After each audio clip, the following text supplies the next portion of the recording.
All Brandale, right. go ahead. Hello, everybody. The Black Kids in Outer Space.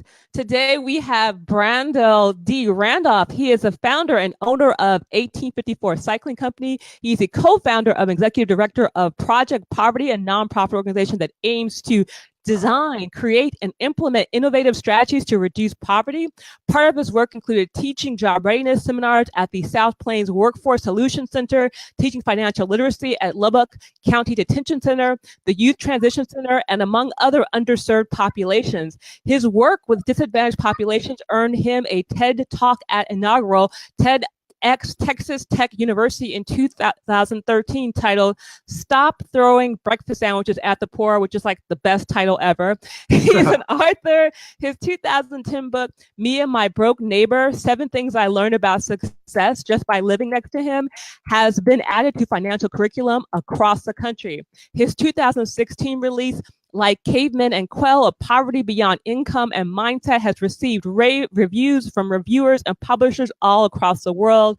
Brandale D. Randolph has given more than 24 guest lectures on social entrepreneurship. I have to ask him some questions and poverty alleviation at universities and colleges such as Babson College, Texas Tech University, Rawls College of Business, and Lubbock Christian University. He now lives in Framingham, Yeah. Massachusetts, with his wife and 2 sons. So thank you for coming to the show. I think the first thing I want to ask you, well, somebody says hello. So a lot of Jay says hello. All And right. Derek Washington says something about like, oh, you're a wonderful person. I mean, the show hasn't even started yet. They're already like giving you kudos. So one of the first things I always ask people when they come on the show is, what's your first memory of space? Oh And it wow. could be Um, anything. there, Outside. there was this movie when I was a kid. I think it was Buckaroo Banzai. It was Mm-hmm. either Buckaroo Banzai or Star Wars, one of the two.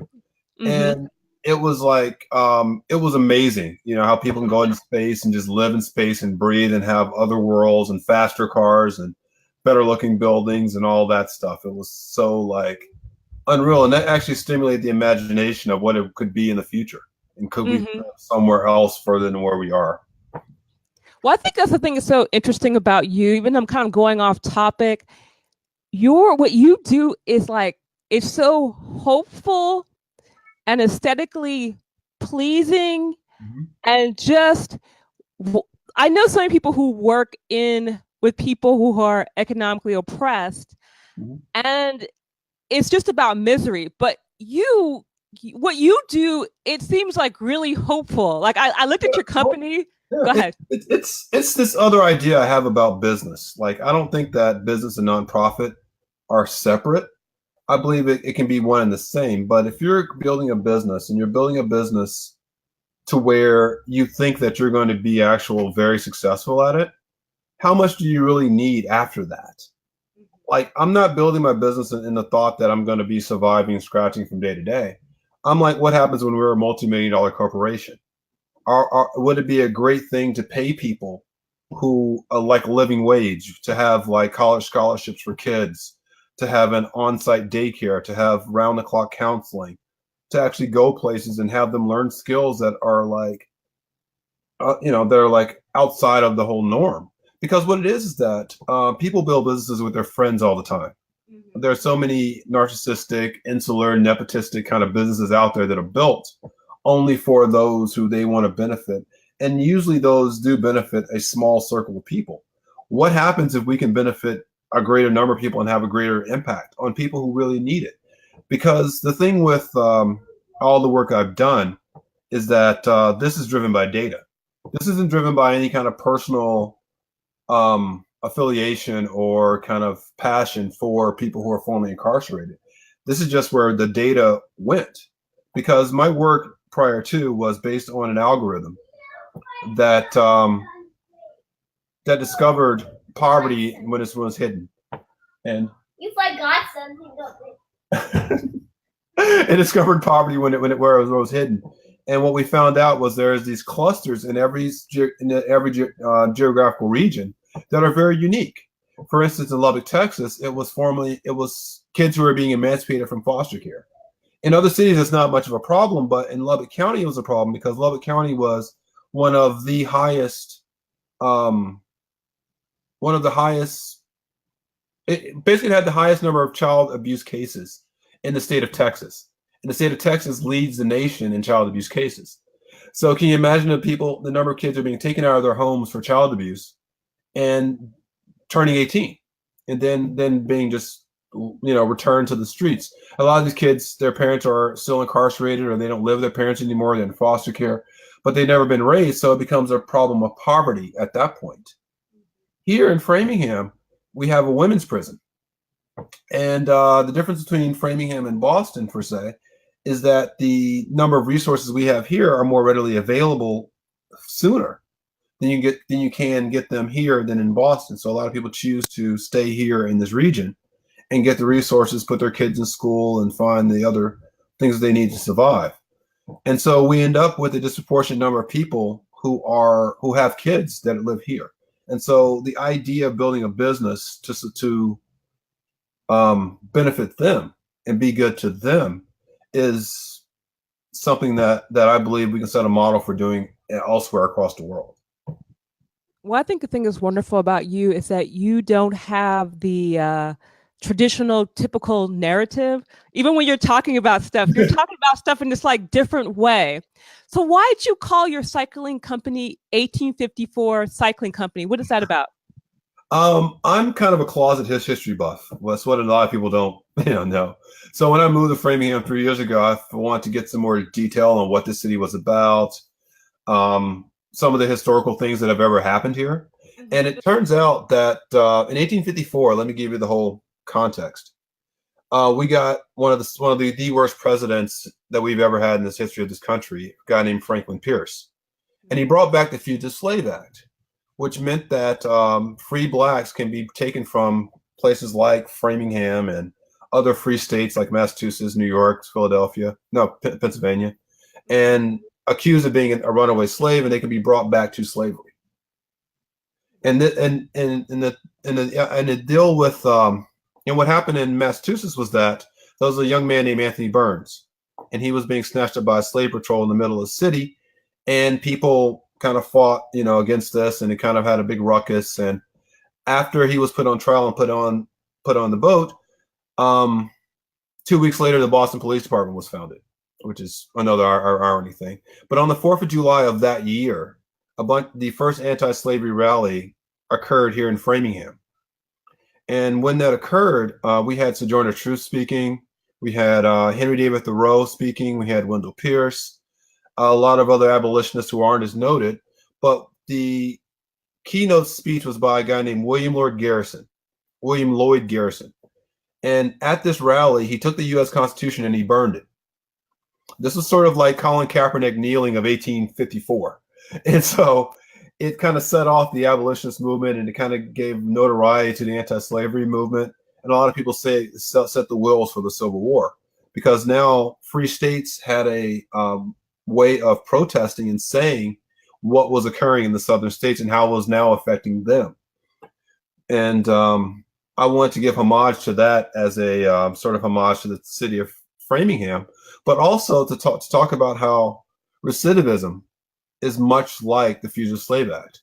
We have people who think they're free, who end up going back to jail quite often. And we come to find out that women they don't recidivate to prison as much as men do at the same rates. However, when women are released from prison, they tend to be more trapped into poverty than than men. And not only that, we found out that 80% of all the women who are released from prison are mothers. And a good number of them go home to children under the age of 18. So not only are you formally incarcerated, now you're locked in the poor, but now you're in charge of raising a child that you may or may not know. So these kind of traumas and these kind of things actually are hidden within poverty, because we think that you give somebody a good paycheck and you solve all their problems, but that's not true. What's true is that people need support. People need love. They need a lot of things that a lot of companies just aren't built to do. But what companies don't understand is that these are some of the most devoted employees you can ever have. That even those that tend to work at the big box retail stores tend to keep those jobs for years because they believe that these are the only jobs that they're going to get. But they also know that these are the jobs that are going to feed their families.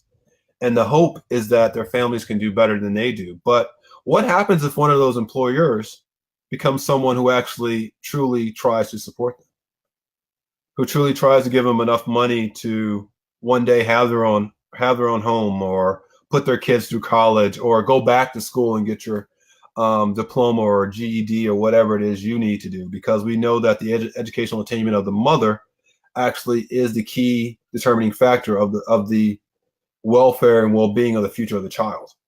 So adding to that actually helps impact us from light years ahead.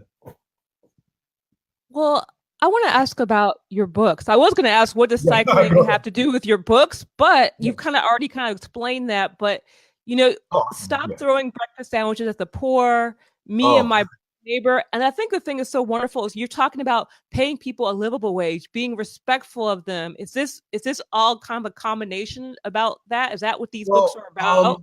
well, the first book was written, Me and My Broke Neighbor. That was written way back in 2010. That was after I went to a friend of mine invited me to a financial literacy seminar for kids. And this was in like the inner city. And I realized that I was talking to children about APRs and other things. And I'm talking to children who may not have known anyone with a bank account. So the materials that they had to teach financial literacy to children, particularly children in the inner city, was almost worthless. It was literally meant for another group of kids in another socioeconomic bracket who can do something else, and they had nothing in these materials that they could relate to. So I kind of wrote this book as that, something that they could relate to. The next thing that happened was the TED Talk, the Stop Throwing Breakfast Sandwiches at the Poor. And that was different because I can go and tell the story. When I first wanted to do my TED Talk, it was probably during the pre-rehearsals that I talked about my algorithm with the 30 pieces of data that kind of identifies poverty where it's hidden. And some of the people who were watching that TED Talk got upset that I was doing this and I did not have a PhD or a doctorate behind me. So they felt that I wasn't qualified to speak on something like that. I didn't have the background or expertise enough to do that. So they complained to the people and all this stuff. So I had to change my TED Talk within, I would say, less than 24 hours of actually giving it. So I told a story about effective poverty alleviation, stop throwing breakfast sandwiches at the poor, because it was just a better way of doing it. It was some way I didn't want to get kicked off stage or whatever. They already gave me less than 10 minutes to do my TED Talk. So I had to squeeze what I had to get in there within that 8 minutes. And it actually worked out pretty great. Now, the last book, The Caveman and Quail, was actually the algorithm. That book talks about everything that I'm talking about in terms of identifying the poor by giving it a really good analogy. And so that's how we did the three books. And actually, the third book I'm really proud of. I wish people would read it more. But it is a book about everything that I'm doing and putting that into effect. So I mean, I think that that's the thing that's just like I don't know. I think you're really like inspiring, and that actually your story about how that TED Talk happened was actually quite upsetting to me. Like, how dare they say that about you? Like, and I know just kind of like looking at your background, I know that you were in Los Angeles for a brief time. How did that happen? You want to talk about that? Well, basically, when I was in Louisiana, I was about 13 years old, and my aunt was living in Los Angeles, and she had a stroke. And so we came out to Los Angeles to see about her. And that turned into us living in Los Angeles from 13. So going from middle of northern Louisiana to South Central Los Angeles, kind of another mind blow. And I was there for a number of years, and nothing but great memories. Mm-hmm, mm-hmm, Yeah. mm-hmm. So. And I know that why did you go this route? Why did you decide to become a social entrepreneur rather than, you have a kind of Ivy League degree, et cetera, et cetera. You're a guy with lots of skills. Why'd you choose this harder way? I've never felt better than well. There was a time when I was a broker in Los Angeles, and I worked at this place called the WLCAC, the Watts Labor Community Action Committee, and we did and I worked with the homeless, and what we were doing was putting the emergency cases of homeless into permanent shelters. We were actually finding them apartments that were readily available, and I never felt better in my life than putting someone who was homeless into an apartment with a Section 8 voucher, getting them to the front of the line, a mother with kids or an elderly person or a person with a terminal disease. That felt better than winning a couple of $100,000 trades, or $1 million trade or some kind of other things, or getting those huge commission checks. And I've always wanted to do something that had that kind of impact on somebody else's life, because one of the things I learned through the financial collapse of 2008, 2009 is that when you really do believe that you're going to be taken care of, that there's going to be a roof over your head, there's going to be food in the fridge, and you'll be okay. You'll survive the tough times. You then start thinking about the other people who are not so fortunate. And then if your mind goes there, then you think about their children who are growing up in those situations. What are they to do watching someone else struggle for years and they're not fortunate? And so I've always wanted to do something that helps people dream, inspire, and hope more, and still be able to pay their bills. Because we see people doing it the other way all the time. We see people exploiting other people. We see people using other people. We see people benefiting themselves. But we rarely see people who can actually do it to benefit other people. Like I've seen people have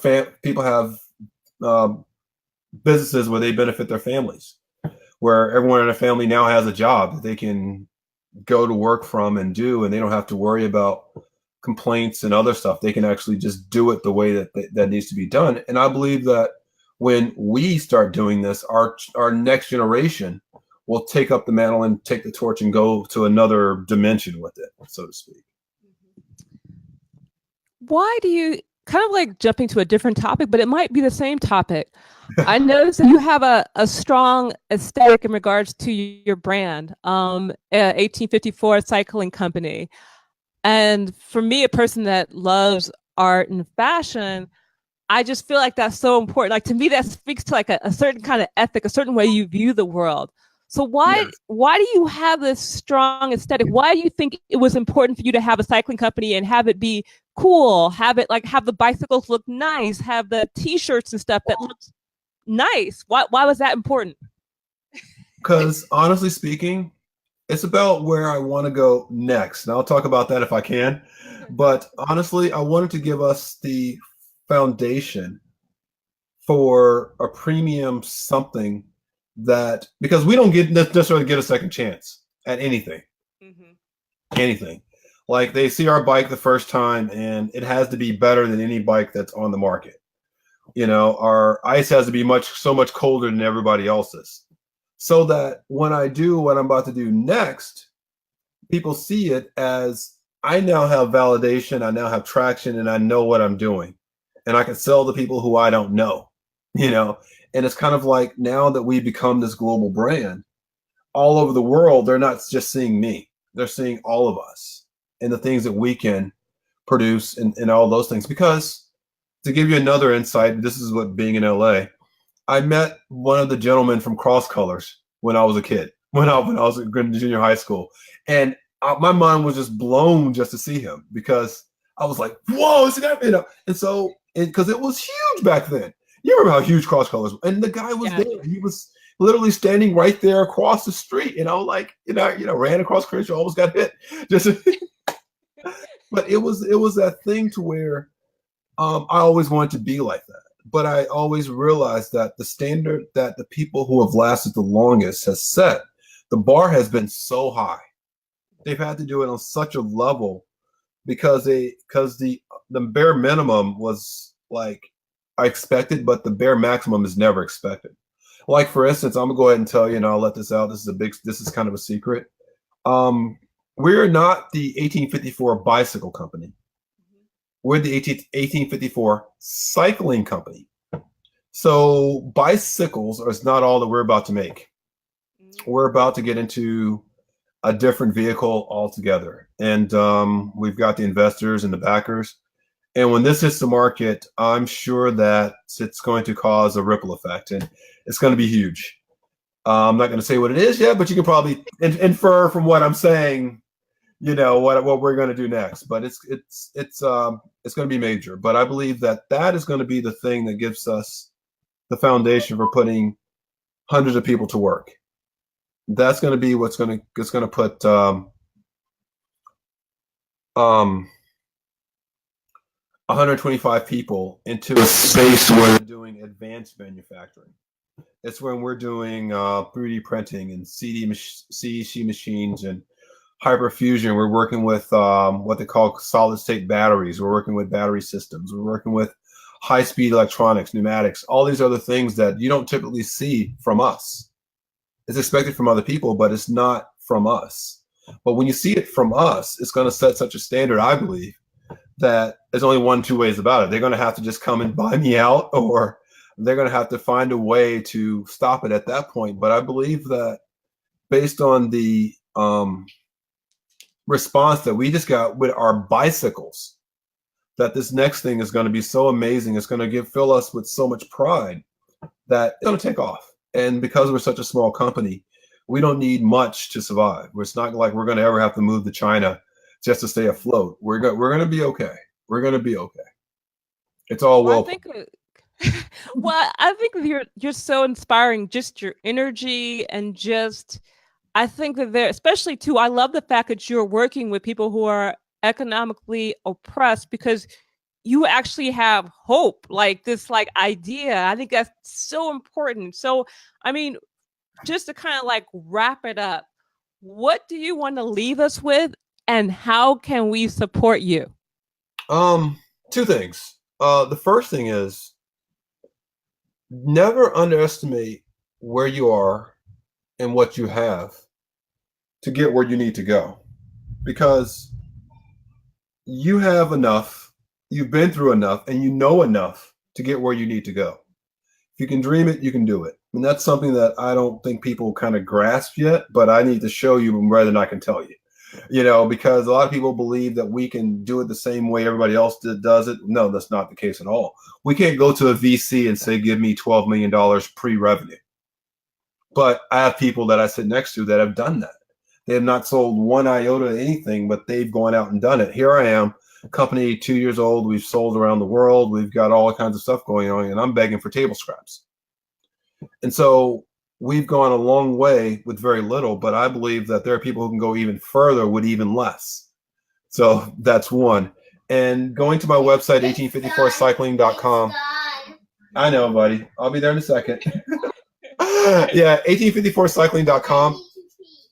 1854cycling.com is my website. And even if you're not into cycling right now, just buying a t-shirt, a hoodie, or just saying hi, leaving your email, your name would be just wonderful for us, because what we're really interested in is building this community around us. Not necessarily selling things at this point, but building the community, just letting people know that we exist. Because the worst thing is that people bury us and can pretend like we never existed. Like we've never had people who thought about the future, who are futuristic in their thinking, their business building and their schema, but also those who want to improve and empower all of us. But I look forward to speaking and saying hi to everyone on our Facebook and everyone else who's done everything. So, and thank you for having me. I mean, I love the idea I love the Black Kids in Outer Space. I think that's just wonderful. Thank you. I want to say this. Thank you for being on the show. Someone says you're inspiration for not just young people, but everyone, actually. And you actually have this very Afro-surrealist type thing. Not so much Afro-futurist, but Afro-surrealist, understanding the history, but understanding how the present, but understanding the future. So thank you so much for for being on the show. And we're going to do what we can to support you and plug you and all that good stuff. All right. Thank you so much.